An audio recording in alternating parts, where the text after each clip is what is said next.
Anne, senin beni doğurduğun günün kutlu olsun.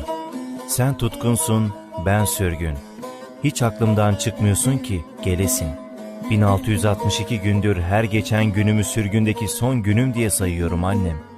Annem, canım annem. Keşke senin yanına gidebilsem. Senin ayağına çöküp anne ben geldim, senin oğlun geldi diyebilsem. Keşke seni arayıp sesini duyabilsem. Canım annem, seni çok özledim. Anne, senden ayrılırken bu ayrılığın bu kadar çetin ve acımasız olacağını hiç düşünememiştim. Senden bu kadar fazla ayrı kalmayı hiç düşünmemiştim.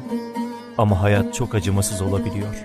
Evden 1 Kasım 2015 tarihinden ayrıldığımdan beri bir daha görüşemedik annem.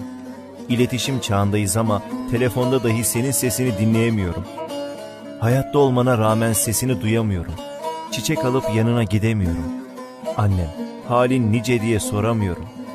1662 gündür senden ayrıyım ve iletişim kuramıyorum. Her geçen gün bugün belki de görüşürüm ümidiyle yaşıyorum ve umudumu hiç kaybetmedim. Evet, doğru okudunuz. 4 yıl, 54 ay, 237 hafta, 1662 gün, 39.826 saat, 2.392.600 dakika oldu senden ayrıldığımdan beri.